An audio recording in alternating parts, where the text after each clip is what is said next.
I met Ashley during spring semester at Austin Community College. She was performing in a student showcase, some experimental one sang about loneliness and city lights, written by a playwright nobody had heard of, but everyone pretended to understand. I'd only gone because my roommate Garrett was dating someone in the crew, but the moment Ashley stepped onto that cramped black box stage, something shifted in the stale theater air. She wasn't conventionally beautiful in the way magazines sold it. Her features were sharp, intense, high cheekbones that cast shadows under the stage lights, eyes that seemed to see through the fourth wall and into something deeper. When she spoke her lines, she didn't just recite them, she lived inside them, her whole body electric with purpose, every gesture deliberate yet somehow natural. The small audience of maybe 40 people sat transfixed, watching her transform into someone else entirely. After the show, I found myself waiting by the lobby, fumbling with a compliment that came out clumsy and sincere. My hands were still stained with welding spatter I hadn't been able to scrub completely clean, and I was suddenly conscious of how out of place I looked among the theater crowd, in their black clothing and deliberate dishevelment. Steel dust clung to my work shirt like a second skin, marking me as someone who worked with his hands in a room full of people who worked with ideas.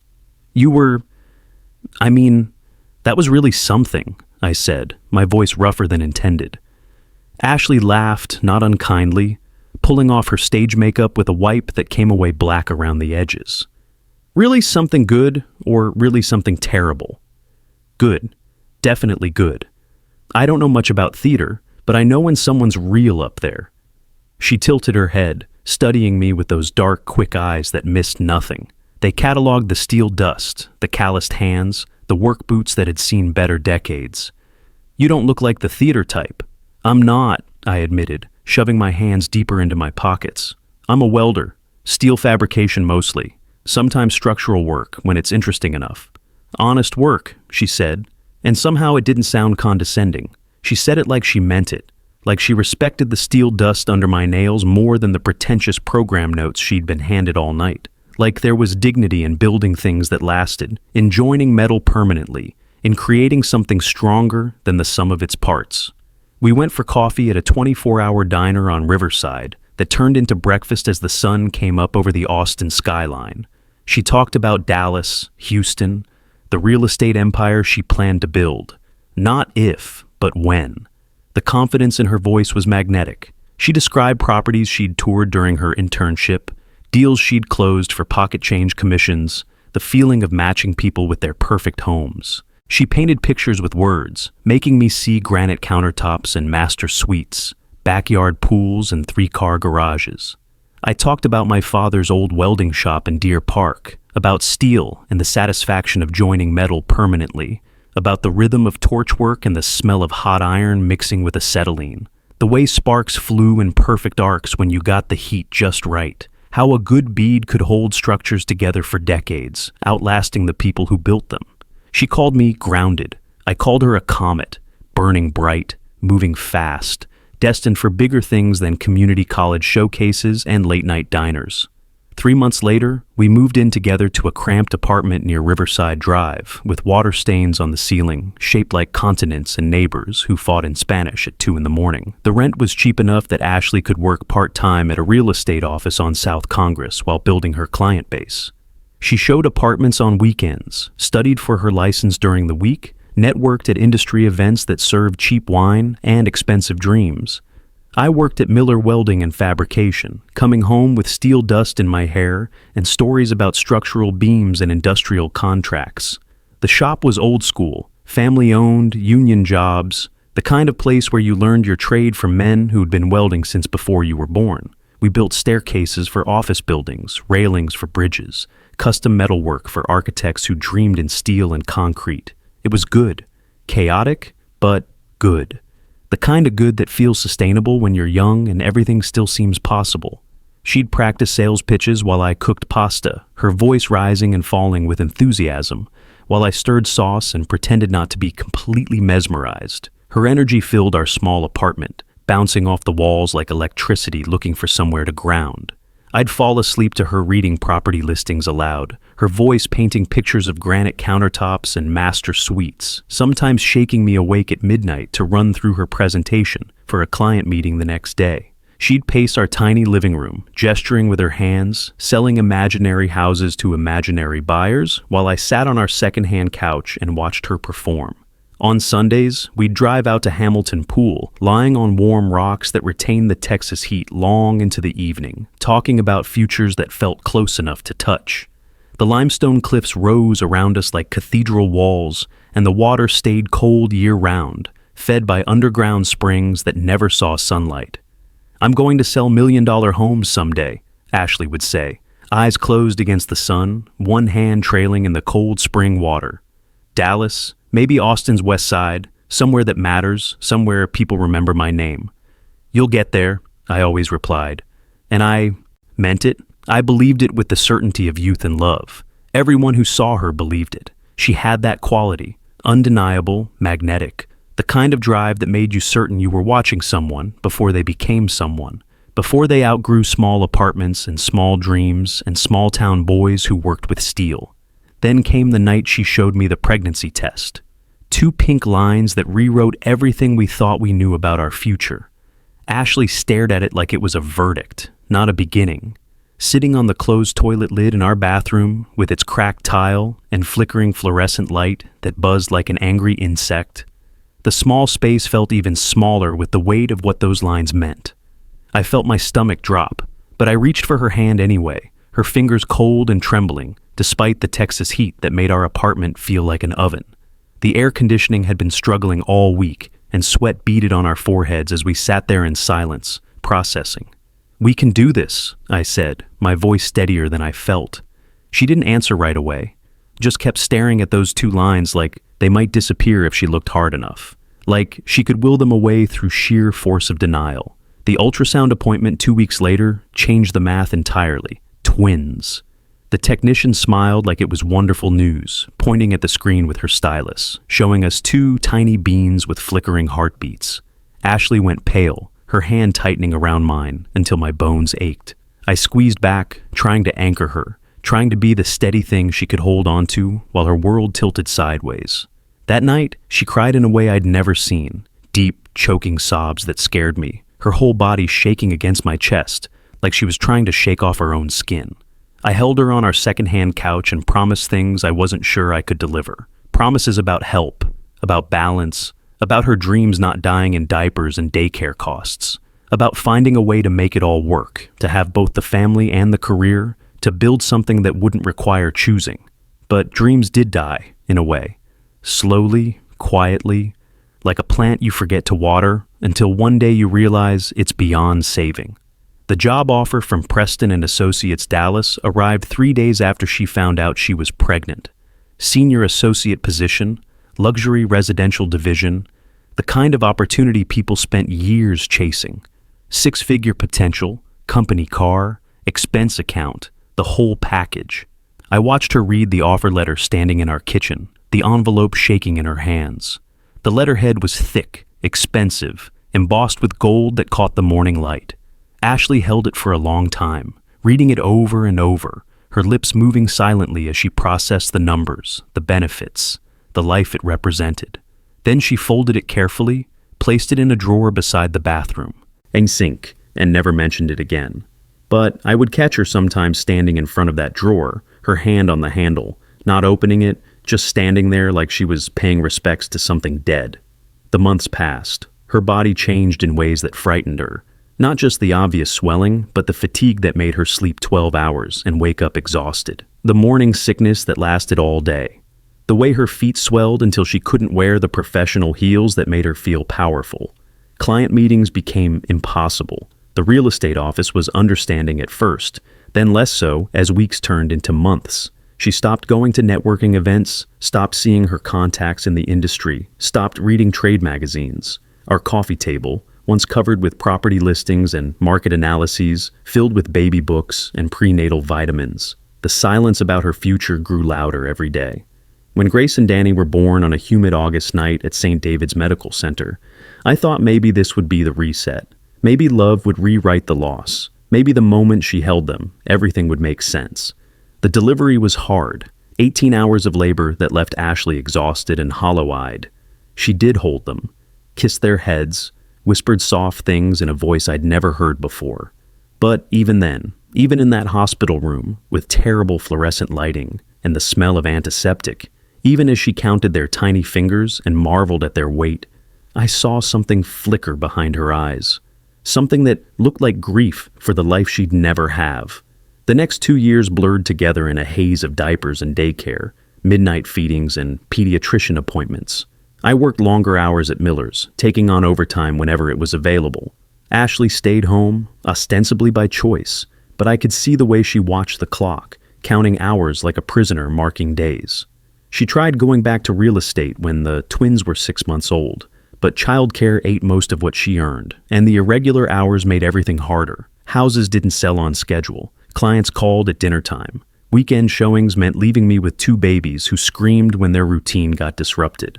By the time Grace and Danny turned 2, Ashley had given up pretending she was happy. She'd scroll through social media, watching former colleagues post about million-dollar sales and industry awards. Her phone became a window into the life she wasn't living, the career that was moving on without her. I still associate that summer with smoke. Not the dramatic kind, just the lazy, greasy haze of backyard grilling that hung over our neighborhood like a permanent cloud. It was the kind of heat that made everything feel sluggish, where even the air conditioning couldn't quite keep up, and you moved from one pocket of shade to another like a refugee. Our dead-end street in Pasadena had become home in a way I hadn't expected. The neighbors knew each other's business, helped with groceries, borrowed tools without asking. Russell Martinez worked at the same refinery as half the block, coming home with stories about plant shutdowns and overtime opportunities. Mrs. Williams had lived there since the neighborhood was built, watching families come and go like seasons. It was a weekend afternoon, one of those Texas days where the heat presses down on you like a physical weight when everything finally broke apart. Our kids, Grace and Danny, were barely 3, sticky fingers from popsicles that melted faster than they could eat them. Sunburned noses despite the SPF 50 I'd slathered on that morning, screaming like they were auditioning for a siren factory. The kind of noise that made your teeth ache and your patience evaporate like water on hot asphalt. I stood by the grill, flipping sausages that were starting to split and curl in the heat. My shirt soaked through with sweat that trickled down my spine and gathered at my belt. The charcoal was too hot, the meat cooking too fast on the outside while staying raw in the middle. But I was too distracted to care. Ashley had been inside for 20 minutes, ostensibly getting more ice, but I could see her through the kitchen window, standing motionless by the sink. That's when she came flying out of the house like she'd been holding her breath for years and finally couldn't anymore. "You trapped me!" she yelled, no warning, no build-up, just pure fire erupting from nowhere. Russell Martinez, our neighbor and fellow plant worker, had been mid-conversation about overtime schedules, a beer in each hand. He froze, the bottle suspended halfway to his lips like he'd been caught in a photograph. A couple of kids from down the street stopped mid-throw, their frisbee hanging in the air for a split second before clattering to the pavement. Mrs. Williams's conversation with Betty died mid-sentence, both women turning to stare with the kind of fascination you can't help when someone else's life explodes in public. Ashley didn't care. Her hair was a mess, pulled half out of a ponytail that had given up the fight against Texas humidity. Her makeup was smeared in a way that could have been tears or rage or both. Probably both. "I'm 26 years old, and my whole life smells like diapers and your stupid work boots from that goddamn welding shop," she snapped, her voice cracking on the last word, hands clenched into fists at her sides, like she was ready to fight the whole neighborhood. I stood there with the tongs in my hand, smoke rising around me like I was standing in ruins, unsure whether to laugh or disappear into the ground. The sausages were starting to char, edges blackening while fat dripped into the coals and flared up. Someone's kid whimpered in the sudden quiet. I could feel every pair of eyes in the yard fixed on us. The Hendersons from 3, houses down, who barely knew our names. Old Mr. Rodriguez, who'd been quietly working on his truck in the driveway. Even the teenagers who usually ignored everything that didn't involve their phones were staring with open mouths. "Ashley," I said quietly, nodding toward the kids. Grace was staring with her thumb in her mouth, eyes wide like she was watching something scary on television. Danny had stopped mid-run toward the neighbor's dog, frozen like a deer caught in headlights. "This isn't the place. We're supposed to be doing this together. Together? She laughed like I'd told a joke that insulted her intelligence. It was harsh, bitter, a sound I didn't recognize from the woman who used to laugh at my stupid jokes about MIG welders and steel grades. Together. I was supposed to be somewhere else by now, selling houses in Dallas, wearing real clothes instead of whatever doesn't show baby stains, not playing pretend family in a cul-de-sac in goddamn Pasadena while you smell like steel dust and I smell like baby vomit. I'd heard versions of this speech before, late at night when the kids finally slept and the house got quiet enough for real conversations, early mornings before work, whispered arguments over coffee that never quite resolved anything. Ashley had been destined for bigger things. Dean's List, internship offers, that job in Dallas that would have changed everything. Then the pregnancy. Then twins. No plan survived that year. No dream made it through intact. We talked about getting married, I said, more statement than question. I'd brought it up twice. Once with a ring I'd bought on credit from a pawn shop on South Congress. A small diamond that probably wasn't even real. Once with nothing but shaking hands at the kitchen sink on a Tuesday morning before work. Words tumbling out desperate and clumsy. She always waved it off. Why ruin something good with paperwork, she'd say. Like marriage was a bureaucratic inconvenience rather than a promise. Rather than proof that we were building something permanent. I thought time would fix it. Turns out time just clarified things, brought them into sharp focus until you couldn't pretend anymore. Let's go inside, I said, my voice steadier than I felt, trying to sound reasonable, trying to be the calm one while our neighbors watched our life fall apart. The kids don't need to see this. No. She grabbed her purse, the leather one her mother had bought her for Christmas 2 years ago, the one she'd called too expensive to use for anything but special occasions. I'm done pretending this is what I wanted. Keys jingling like punctuation marks at the end of a sentence. She jumped into the silver Honda Civic her parents had co-signed for, the one we'd picked out together when she was pregnant, and we thought we needed something practical for car seats. She tore down the street fast enough to leave rubber on the asphalt, fast enough that Russell actually took a step forward like he might need to intervene. The sound of her engine faded into the distance, leaving behind nothing but the smell of burning meat and the weight of 40 pairs of eyes trying to pretend they hadn't just witnessed something private and terrible. I burned everything on the grill, didn't notice until the smoke turned black and acrid, didn't care when Mrs. Williams wandered over with her weathered hand gentle on my arm. She'll calm down, Mrs. Williams said, her voice gentle, eyes full of pity that made me want to disappear into the ground. Give her the night. People say things they don't mean when they're overwhelmed. But she meant it.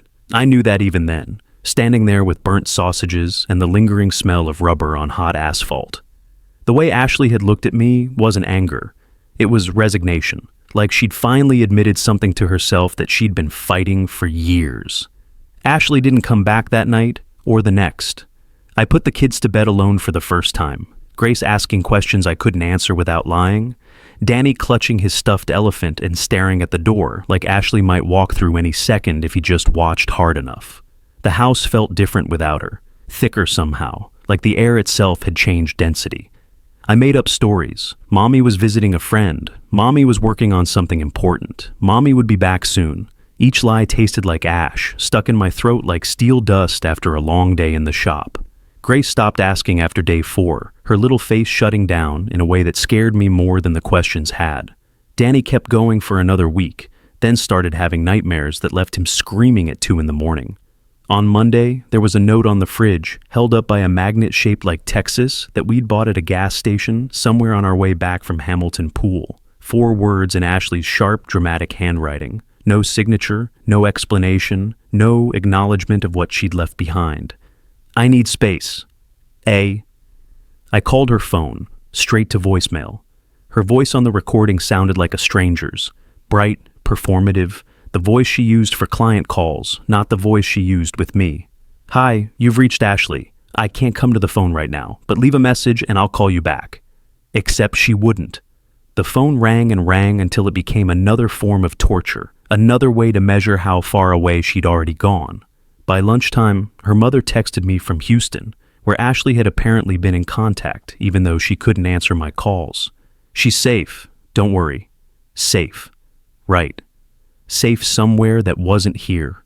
wasn't with her kids, wasn't facing what she'd left behind in that cul-de-sac in Pasadena. I stood in the fabrication bay at Miller Welding, elbow deep in a structural steel project, acetylene torch in my hands, trying to focus on the clean. Line of a perfect bead while my phone buzzed with concerned messages from neighbors. The work was good for thinking, or not thinking.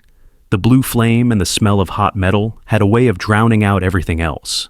Betty from 2 doors down offered to bring dinner, showed up that night with a casserole that could have fed a construction crew, and refused to leave until I ate some. Russell asked if I needed anything, his plant worker voice trying to hide his concern behind casual conversation about shift schedules and overtime opportunities. Even old Mr. Rodriguez, who barely spoke English and usually kept to himself, gave me a firm nod when he saw me in the driveway. A nod that somehow communicated more than words. Solidarity between men who understood that sometimes life hits you like a sledgehammer and all you can do is take the hit and keep standing.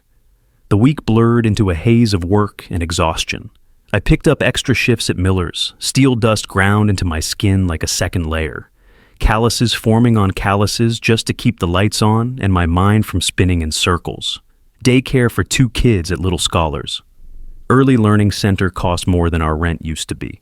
Every paycheck disappeared before I could cash it, split between child care bills and groceries bought in bulk at Sam's Club. I picked the kids up late almost every day, guilt-riding shotgun the whole drive home. Other parents arrived on time with snacks and patience and energy I couldn't manufacture. They had routines, schedules, the luxury of tag-teaming the hard parts. I had whatever was left of me after 10 hours of welding and the constant low-level panic of doing everything alone. Grace started crying at drop-off, clinging to my leg until the teachers had to pry her off with gentle words and promises of fun activities. Danny stopped talking as much, just watched everything with those big sad eyes that killed me. They were too young to understand abandonment, but old enough to feel it, to know something fundamental had changed in their world. Friday afternoon, 9 days after she left, Ashley finally called. Her voice was cheerful, bright, like nothing had happened. Like she'd just stepped out for groceries instead of abandoning us in front of the entire neighborhood. "I'm going to Dallas," she said, and I could hear traffic in the background, hear the distance already opening up between us. "I got that job through Preston and Associates, senior associate position. This could be it, Wesley. This could be everything I've been working for." My hand tightened on the phone until my knuckles went white. I was standing in the shop's break room, surrounded by the smell of burnt coffee and the constant hum of industrial equipment, trying to process what she was telling me. "What about the kids?" I asked, though I already knew the answer. Silence. Then, like she was reading from a script, "This is my chance. I'll come back when I feel like myself again." "When's that?" I asked, trying to keep my voice level, trying not to scream into the phone while my coworkers pretended not to listen. She didn't answer, just hung up. The dial tone felt like punctuation, like the end of a sentence I hadn't seen coming. That was the moment it landed. Not dramatically, just heavy and final, like a door closing in an empty house, a weight settling in my chest that I knew wouldn't lift anytime soon. She wasn't coming back. Maybe ever. The kids I was raising alone might stay that way, and I needed to stop pretending otherwise. The house felt different without her. Rooms that used to feel cramped now felt empty. Her absence was louder than her presence had ever been. I worked mornings at Miller's and picked up night shifts at Houston Steelworks on the south side of town, catching sleep in 3-hour intervals between jobs. The union pay helped, but barely. Steelwork was steady, but childcare ate everything. Ashley called twice that first month, once to tell me not to guilt trip her, her voice defensive, angry like I was the one who'd left. Like I was doing something to her, instead of just trying to survive. Once to announce a major sale, breathless with excitement about a $500,000 property, where she'd played junior associate to some hotshot closer. Both times she avoided the same question. "When are you coming home?" Both times she changed the subject, talked about opportunities and networking, and putting herself out there in the Dallas market. Like the kids were just another property she'd decided not to buy. By month 2, the calls stopped entirely. Her social media didn't. I stopped checking after a while. It was like picking at a wound that wouldn't heal. But screenshots found me anyway, forwarded by her cousin Rachel, who thought I should know, by mutual friends who didn't know what else to say. Smiling selfies on rooftops at sunset, the Dallas skyline glittering behind her like a promise. Drinks with names I couldn't pronounce, photographed from artful angles that screamed professional success. Hashtags about finding herself, about choosing joy, about new beginnings. No kids, no mentions of Grace or Danny. Just freedom, wrapped in Valencia filters and inspirational quotes about following your dreams. One night in October, I forgot to pick the twins up from daycare, passed out on the couch, surrounded by overdue notices from the Centerpoint Energy and Comcast. My phone dead because I'd forgotten to charge it after working a 16-hour day. The daycare director called my work phone at 7 p.m., her voice gentle but worried. When I arrived 45 minutes late, the last parent, the last kids there, Grace hugged my leg and whispered, "It's okay, Daddy." Danny just took my hand without saying anything. That nearly broke me. I cried in the parking lot after buckling them in, my forehead pressed against the steering wheel while they sat quiet in the back seat, too young to understand, but old enough to know their father was drowning. The neighbors noticed before I admitted it. Meals appeared on the porch like clockwork. Casseroles from Mrs. Williams with handwritten reheating instructions. Tamales from the Martinez family wrapped in foil and still warm. Even mystery tuna bakes from Mr. Rodriguez that the kids somehow loved. Offers to watch the kids came without me asking. Betty started picking up Grace and Danny from daycare twice a week, refusing payment, refusing even gas money. "We take care of our own," she said, like it was simple. Like community was just what you did when someone was falling apart. 6 months in, I stopped waiting. Stopped checking my phone every time it buzzed. Stopped listening for her car in the driveway. We weren't married, which complicated things legally, but my name was on both birth certificates. That mattered. I couldn't risk her drifting back months or years later with money and lawyers, claiming rights she'd abandoned while I was drowning. So I called a lawyer, Maria Santos, from a family practice off Spencer Highway that Russell recommended. I told her everything, showed her the silence, the unanswered calls, the text messages that went nowhere, the proof, the documentation, the responsibility I'd been carrying alone. "It won't be easy," she said, sitting across from me in her small office with family photos on the wall. "But it's doable. Document everything. Keep records. Save every message, every missed call. Build your case." I signed the papers the next day, my hands shaking so hard the signature barely looked like mine. Pen scratching across forms that would change everything. Ashley called furious when she was served 3 weeks later, shouting over club music somewhere far away. Dallas, maybe. Or Austin's 6th Street, somewhere that wasn't here. "You can't do this. You can't just take them." "I already did," I said, my voice steadier than I expected. "You left. You've been gone 7 months. I needed time. Time ended when you stopped calling them. Time ended when they stopped asking about you." She never fought it. Not really. Her lawyer sent one letter, a half-hearted challenge that went nowhere, then nothing. She didn't show up for hearings, didn't contest, just let it happen. "It's done," Maria said over the phone one Tuesday morning. "Full custody. The judge signed off this morning." I sat there in the shop's break room, surrounded by the smell of burnt coffee and metal shavings, unsure whether to feel relief or grief. Probably both. That evening, as the neighborhood kept showing up with food and help and the kind of support I'd never expected, I understood something simple and brutal. Ashley chose herself. I chose them. And someone had to stay. Standing at the sink later that night, rinsing plates while the house settled into quiet, I could still hear echoes of laughter. Russell's voice teaching Danny about football. Grace insisting on serving drinks like she ran a restaurant. Mrs. Williams fussing over proper portions. This wasn't the life I planned, but it was the one that stayed, the one that showed up when things got hard. We didn't get the family we were promised. We built a better one anyway.